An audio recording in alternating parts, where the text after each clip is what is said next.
Comment tu vas? Pourquoi le Rugby Championship va être super intéressant cette année? Pour ceux qui ne le savent pas, c'est une compétition qui va se dérouler pendant tout le mois de juillet. Ça va envoyer du très lourd. On a même 3 nations qui font partie des favoris pour la Coupe du Monde qui vont s'affronter sur des matchs ultra intenses. Pour ceux qui ne connaissent pas cette compétition, c'est une compétition qui oppose l'Afrique du Sud, la Nouvelle-Zélande, l'Argentine et l'Australie. Habituellement, c'est des matchs qui sont ultra intenses et ça va avoir une saveur particulière cette année puisqu'on est sur une année de Coupe du Monde. C'est des matchs qui normalement se jouent en aller-retour. Mais comme c'est une année de Coupe du Monde, cette année ils vont se jouer en match sec. C'est une préparation qui n'est pas forcément évidente puisque entre tous les matchs il va y avoir des déplacements. C'est-à-dire que tu vas d'Argentine en Nouvelle-Zélande, de Nouvelle-Zélande en Australie. Et donc tu rajoutes de la fatigue à tes joueurs. Et particulièrement cette année puisque cette année les équipes elles vont jouer 3 matchs en 4 semaines. Cela va forcément avoir un impact pour les équipes sur la préparation de la Coupe du Monde. La plupart des équipes, si ce n'est toutes les nations, elles ont déjà commencé leur préparation pour la Coupe du Monde fin juin, début juillet. Évidemment, les staffs vont travailler sur leur système de jeu, sur leur façon de jouer, mais également énormément sur la préparation physique. Pour aller loin dans une compétition, tu as besoin d'avoir un pic de forme au moment voulu, et ça se prépare en amont. Tu dois te préparer donc pour les phases de poule de la Coupe du Monde, pour pouvoir être en forme, mais également pour après être en forme si tu arrives à passer les phases de poule et anticiper ce moment. T'as pas envie que quand tu arrives aux phases de poule, ton équipe elle soit dans le down total et que tu rates tes phases de poule parce que t'es pas prêt physiquement, mais t'as pas non plus envie que si tu passes les phases de poule, tu t'écrases après quand tu vas jouer en quart de finale ou en demi-finale, des matchs qui vont être plus intenses. Je pense que la problématique pour ces équipes est extrêmement difficile. Elles doivent jouer 3 matchs à haute intensité durant le mois de juillet. Et puis au mois d'août, elles vont aussi devoir rejouer pour pas être en manque de rythme quand elles vont arriver en septembre pour la compétition. La Nouvelle-Zélande, l'Argentine et l'Australie, elles ont fait le choix de disputer 2 matchs au mois d'août et l'Afrique du Sud a fait le choix d'en disputer 3. Donc ça veut dire que respectivement, ces équipes, elles vont jouer 5 matchs de préparation entre guillemets de préparation pour la Coupe du Monde et 6 pour l'Afrique du Sud. On pourrait légitimement s'interroger sur leur état de forme quand elles vont arriver à la Coupe du Monde. On va s'intéresser aux stratégies des différentes équipes et comment est-ce qu'elles vont aborder puisque ça va être potentiellement des adversaires pour nous. Cette vidéo, elle n'a pas de sponsor, en revanche je te présente un petit livre qui est écrit par un ami à moi, Xavier Brissard, et ça s'appelle L'art de la guerre du rugby. Je te mettrai le lien dans les commentaires et dans la description si tu veux aller jeter un coup d'œil, franchement c'est top. Si t'es pas abonné, c'est le moment de le faire et allez hop, on est parti pour la vidéo. Comme on est en année de préparation pour la Coupe du Monde, ce Rugby Championship va être vraiment ultra intéressant. On va s'interroger sur les stratégies des différentes équipes pour ce tournoi. Elles sont en préparation pour la Coupe du Monde, certes, mais si elles peuvent le remporter, le Rugby Championship, évidemment qu'elles vont le faire. Tu accumules des expériences positives et surtout un capital confiance qui est non négligeable pour quand tu vas disputer la compétition début septembre. On commence par l'Afrique du Sud. Pour moi, c'est l'équipe qui n'a pas spécialement évolué depuis la dernière Coupe du Monde. Elle a sensiblement gardé le même système de jeu qu'en 2019. Toutes les équipes, elles ont tenté de modifier leur structure offensive, de modifier l'animation des blocs à l'intérieur de leur système de jeu, tandis que l'Afrique du Sud, elle est restée vraiment sur un schéma que tout le monde connaît, donc on sait exactement ce qu'ils vont faire dans telle ou telle zone du terrain. Alors il y a des petites adaptations stratégiques à certains moments pour certains matchs, mais grosso modo, c'est tout le temps la même chose qu'ils font. En revanche, ils le font très bien avec énormément de vitesse. Vraiment, l'Afrique du Sud, on a l'impression qu'ils jouent la même partition depuis 4 ans. S'il y a eu des petites modifications, pour le moment, je les ai pas vues. Et donc, c'est pour ça que ça va être intéressant de les regarder. En fait, ils sont exactement pareils. Ils te mâchent, ils te roulent dessus en avançant. Derrière, ils se retournent et ils te roulent dessus en reculant pour voir si ça a bien fonctionné. Si tu es bien à plat, leur mission, elle est accomplie. Et honnêtement, je les vois pas trop changer leur façon de fonctionner en 2 mois. Sur la dernière Coupe du Monde, tout le monde les avait enterrés puisqu'ils avaient des résultats qui étaient vraiment pas terribles.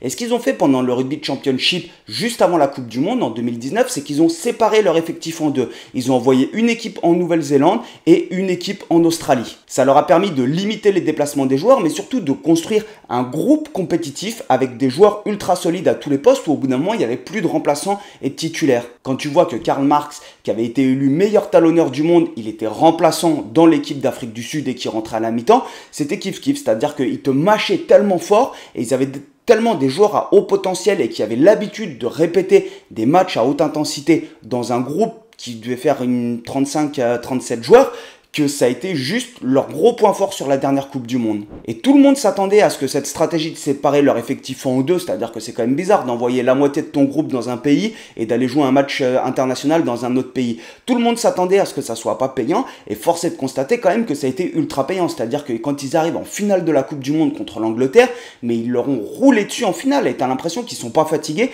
et qu'ils auraient pu jouer un autre match derrière. Alors que je pense que la plupart des équipes, quand elles arrivent à ce niveau de compétition, au bout d'un moment, ça commence à tirer la langue.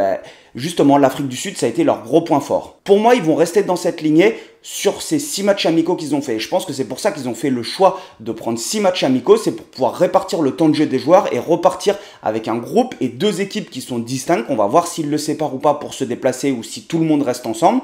Mais je pense qu'ils vont rester sur cette lignée. La Nouvelle-Zélande, tout le monde les avait enterrés.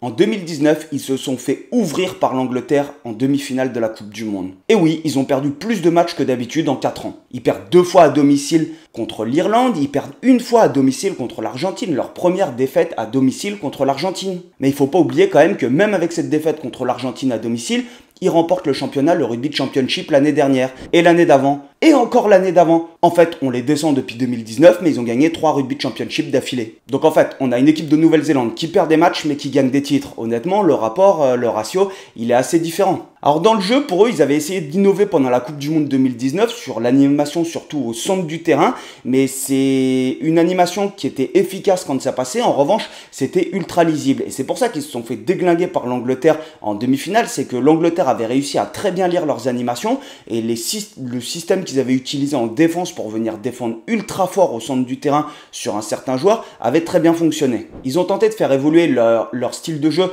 sur le Rugby Championship en 2020 et 2021 en mettant beaucoup plus d'incertitudes dans leur structure offensive justement après s'être fait contrarier en Coupe du Monde.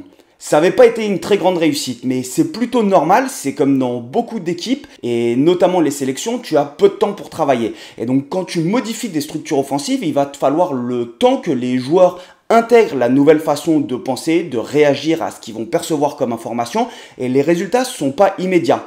Donc surtout quand tu mets plus d'incertitudes, ça veut dire qu'il y a plus de complexité et plus d'informations à traiter chez les joueurs, et c'est pas forcément tout de suite opérationnel. Et ça, c'est la grosse difficulté quand tu entraînes au rugby, c'est le temps.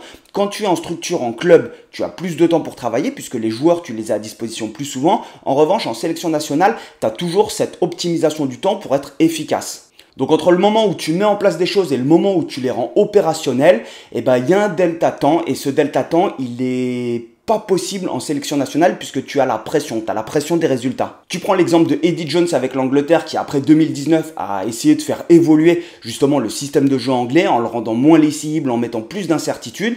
Ça n'a pas été une réussite parce qu'ils ont perdu des matchs et pourtant ils produisaient du jeu, ils auraient très bien pu les gagner ces matchs.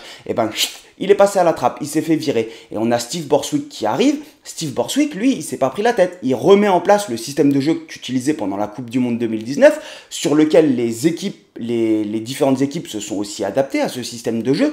Et là, tu retrouves une Angleterre qui va peut-être gagner des matchs, mais qui va avoir un jeu horrible. Et je pense pas qu'ils vont gagner beaucoup de matchs. Et ça m'étonnerait même pas qu'ils ne passent pas les quarts, voire les poules de la Coupe du Monde, l'Angleterre. Et en Nouvelle-Zélande, c'est pas passé. C'est-à-dire que tu as eu des résultats défavorables et t'es repassé sur un système de jeu qui est un petit peu plus simple pour les joueurs, mais ils ont toujours cette faculté en fait d'innover sur leur structure offensive. C'est-à-dire qu'ils sont revenus à un système de jeu où tu ne modifies pas en profondeur le déplacement et l'animation offensive de l'ensemble et la circulation de l'ensemble des joueurs et tu modifies pas tous tes patterns. En revanche, ils ont simplement modifié des animations dans les structures offensives qu'ils avaient déjà sur des systèmes avant. Et c'est pour ça que ça les rend très dangereux parce que la Nouvelle-Zélande continue d'innover. Je suis pas du tout d'accord avec le fait d'enterrer la Nouvelle-Zélande. La Nouvelle-Zélande, ce n'est pas possible de les enterrer. C'est-à-dire qu'ils ont cette faculté, cette capacité d'adaptation qui va faire que ça va rester une équipe très solide.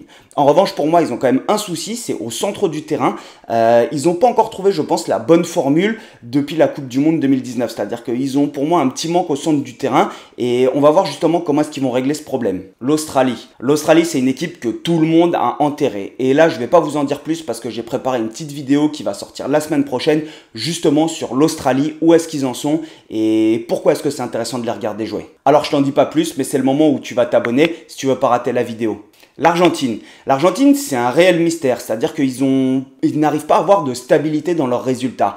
Ils ont des staffs compétents, ils jouent bien au rugby, c'est-à-dire que leur animation, moi j'aime beaucoup la façon dont ils jouent, c'est des vrais relous dans les rucks, ça on le sait tous. Et c'est une équipe qui est capable de battre n'importe qui. Ils sont allés gagner en Nouvelle-Zélande et ils gagnent des très beaux matchs, l'équipe d'Argentine. En revanche, ils sont pas capables de les enchaîner sur plusieurs séquences consécutives. C'est-à-dire qu'ils vont avoir une grosse performance et derrière, bam, ils s'effondrent la semaine suivante. Et ça, c'est quelque chose que moi j'ai du mal à comprendre. C'est comment est-ce qu'une équipe, elle peut être à ce niveau-là un week-end, à ce niveau-là l'autre week-end, à ce niveau-là le week-end et remonter. Après ça peut aussi s'expliquer avec la crise du Covid, puisque le rugby argentin, il traverse un moment qui n'est pas facile. Ils avaient leur province, les Jaguares, qui étaient en Super Rugby. Ils sont d'ailleurs allés en finale du Super Rugby. Et derrière, crise du Covid, manque de moyens financiers, ils sont sortis du Super Rugby. Et donc, ils font face à cette crise, je pense, du rugby argentin, où c'est très difficile de développer le rugby en Argentine pour avoir un championnat professionnel. Donc, les joueurs s'en vont, c'est plus difficile de les avoir sous la main. Et le niveau de leur championnat domestique, il n'est pas forcément très élevé. Et pour moi, c'est un petit peu la grosse interrogation, cette équipe d'Argentine, c'est comment est-ce qu'ils vont aborder le rugby championship. Soit ils vont s'en servir pour essayer de progresser dans des secteurs de jeu et ils vont le prendre comme une répétition pour être prêts pour la Coupe du Monde, ou soit ils vont essayer de parfait. Et ça va être ma grosse interrogation, c'est est-ce qu'ils vont préférer, par exemple, sur des pénalités, prendre des pénal-touches pour pouvoir bosser en vue de la Coupe du Monde, ou est-ce qu'ils vont réellement essayer de gagner les matchs? Et ça, pendant tout le mois de juillet, du coup, je vais faire des retours régulièrement sur ce rugby championship, puisque c'est des nations qu'on va affronter à la Coupe du Monde, et ça me paraît super important de s'intéresser à ces équipes. Un gros merci à tous ceux qui soutiennent la chaîne, parce que ça fait du bien financièrement. Si t'es pas abonné, c'est le moment de le faire, et on se revoit bientôt. Allez, topette!